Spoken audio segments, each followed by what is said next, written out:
परम पावन श्री वृंदावन धाम, रजरानी यमुना रसरानी, समस्त खग मृग पशु पंछी, ब्रजवासी जन, रसिक महापुरुष जन, लता वृक्ष, ये सब परम कृपा में हैं।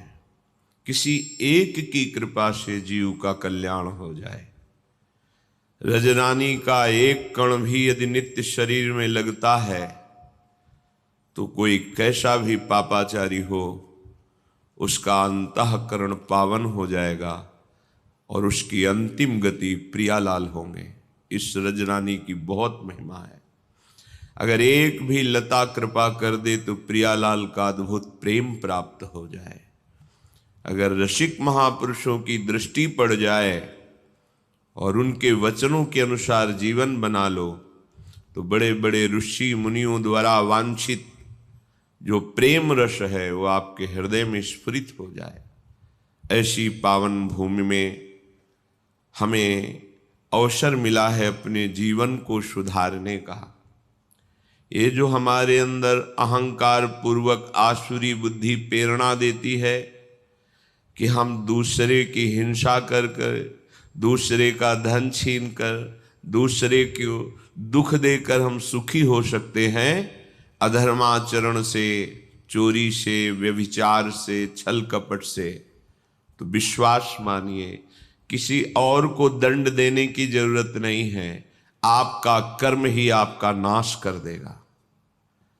रोज का रोज आपने जो कर्म किया है वो बलवान हो रहा है आपको दंड देने के लिए। जहां समय आया फिर तुम्हें कोई नहीं बचा सकता, वो कर्म ही तुम्हें हजारों की भीड़ में नष्ट कर देगा। एकांत में होंगे तो तुम्हारे हाथ से ही तुमको दंड दिला देगा। इसलिए सावधान रहिए। कोई भी विपत्ति हमको उतना दुख नहीं देती जितना हमारा पाप कर्म हमको दुख देता है। कोई भी संकट नहीं है। यदि आप धर्म पूर्वक चल रहे हैं तो आया हुआ संकट भी आपकी उन्नति का कारण होगा। यदि पापाचरण करके आपने बहुत सी सुख सामग्री एकत्रित कर ली है तो आप देख लेना परिणाम में ना वो सामग्री रहेगी, ना सामग्री भोगने वाला तुम्हारा परिवार रहेगा और ना तुम रहोगे।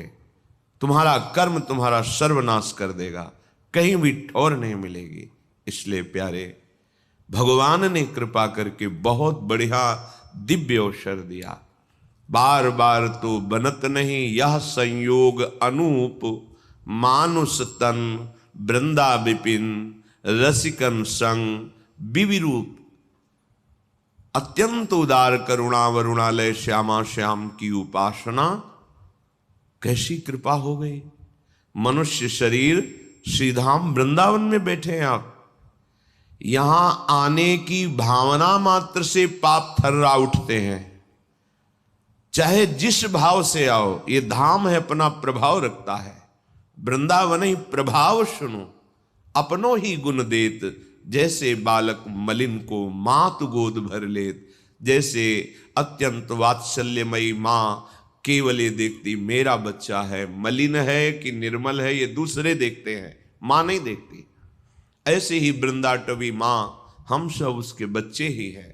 जब हम किसी भी भाव से भागकर वृंदावन धाम आते हैं तो वृंदावन हमारा सुख संविधान करता है, हमारे पाप रूपी मल को नष्ट कर देता है, धो बहा देता है। बहुत बढ़िया सहयोग है, बहुत बढ़िया संयोग है। निकल चलिए इस माया के भयावने दलदल में। जहां हम निकलने की कोशिश करते हैं तो और धंस जाते हैं। जैसे हम अपने मन को कामादि से हटाने की कोशिश करते हैं उतना ही भयंकर वेदना और प्रकट होती है। पर यदि आपने किसी महापुरुष के चरणों का आश्रय ले लिया और उनके बताए हुए नाम मंत्र का सुमिरन कर रहे, फिर ऐसा नहीं होगा। उसी दलदल से निकलने का सहज उपाय मिल जाएगा। जिस दलदल में हम निकलने के उपाय में फंसते जा रहे हैं उसी दलदल में से हम निकल जाएंगे। ये नाम, ये मंत्र, ये उपासना पद्धति बहुत बड़ा संबल है जो भयावह माया भ्रमात्मक रूप पैदा करके हमको भ्रष्ट कर देती है, तो नाम ऐसा प्रकाश डालता है जैसे बाहर दूर पड़ी हुई अंधेरे में रस्सी सांप का भ्रम करके हमें भयभीत कर देती है, पर सीधे उसमें लाइट पड़े, प्रकाश पड़े तो दिखाई देता है नहीं नहीं ये रस्सी है, सांप नहीं है, आप बिल्कुल निर्भय हो गए। ऐसे ही माया नहीं है, केवल ब्रह्म है, केवल भगवान है, केवल प्रभु है। ये तब पता चलता है जब गुरु कृपा से हृदय में ज्ञान का प्रकाश होता है, तभी वो निर्भय, निश्शोक, निश्चिंत हो जाता है, क्योंकि सारे कर्म बंधन उसके छिन्न भिन्न हो जाते हैं और वो परमानंद में डूब जाता है। इसलिए बिल्कुल प्रमाद करने की आवश्यकता नहीं। ये 4 बातें सत्संग में आपने सुना भी है, पुनः हम बता रहे हैं कि आप कृपा करके कभी मत कीजिएगा। पर स्त्री का गमन मत कीजिएगा, मांस मत खाइएगा, शराब मत पिएगा और किसी भी विधान से जुआ मत खेलिएगा। ये द्वित कीड़ा, मद्यपान, परस्त्री गमन, हिंसा, इसी को व्यभिचार, चोरी आदि, अगर ये आप करेंगे तो कुछ भी कर लो, दान पुण्य कहीं भी चले जाओ, ये आपको दंड देंगे ही देंगे। क्योंकि जहां भी जाओगे कलयुग तुम्हारी बुद्धि को ऐसा भ्रष्ट करेगा कि वहां भी भारी अपराध ही बन जाएगा। इसलिए सबसे प्रार्थना है, बहुत बढ़िया अवसर मिला है, सुखपूर्वक जियो, आनंद पूर्वक मृत्यु जब आवे तो उसका स्वागत करो और भगवान के धाम में पहुंचो। अनंत आनंद जहां बिखर रहा है, ये जीवन इन ओस कणों के पीने से प्यास नहीं बुझती। जिनको तुम भोग सुख समझ रहे हो, ये ओस कण हैं, इनसे प्यास बुझने वाली नहीं, आज तक किसी की नहीं बुझी। इसलिए प्रार्थना है, ये 4 बातें बिल्कुल कसम खा लो, मुझे जीवन में कभी परस्त्री गमन नहीं करना, मुझे किसी भी जीव की हिंसा करके मांस आदि नहीं खाना, मुझे कभी भी चोरी और द्वित कीड़ा ये नहीं करना, कभी शराब नहीं पीना। अगर आप आए हैं वृंदावन तो आप भाग्यशाली हैं, मेरी लाडली जू की आप पर कृपा है, नहीं तो श्री राधिका कृपा बिनु सबके मनन अगम्य। आप मन से भी नहीं सोच सकते वृंदावन के विषय में, शरीर से आने की तो बात जाने दो। जब लाडली जू ने कृपा कर दी तो आप अपने जीवन को सुधार लीजिए। बहुत बड़ी सामर्थ्य हमारे साथ है। जब हम प्रियाजू के चरणों का आश्रय लेकर चलते हैं तो बड़े बड़े सिद्ध प्रेमी महापुरुषों की कृपा हमें प्राप्त होती है। ऐसे थोड़ी मार्ग में निकल जाया जाता है माया को परास्त करके, हमारी सामर्थ्य नहीं है।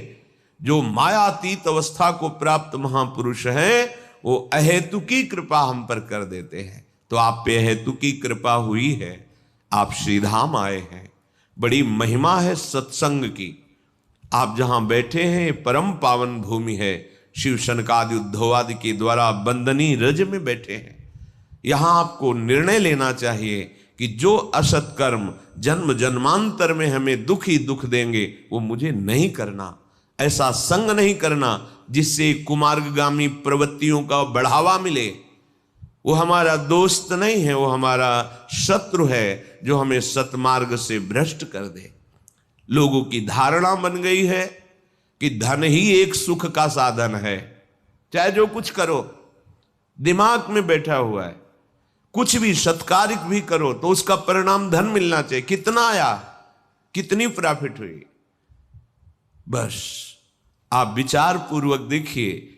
पहले धर्म है, फिर अर्थ है, फिर काम है, फिर मोक्ष है। अर्थ यदि धर्म पूर्वक है तब तो मंगल करेगा, आपकी कामनाओं की पूर्ति होगी और वो कामनाएं मोक्ष मार्ग का अवलंबन करेंगी। ये सिद्धांत है। धर्म, अर्थ, काम, मोक्ष। जो कामों भोग है वो यदि धर्म के द्वारा कमाए हुए धन से किया जाता है तो उसका मन धीरे धीरे संसार के राग से रहित होकर मोक्ष मार्ग का अवलंबन करता है। लेकिन धर्म को छोड़ दिया, केवल अर्थ, तो फिर काम पिशाच की तरह चढ़ जाएगा और तुम्हारा नाश कर देगा।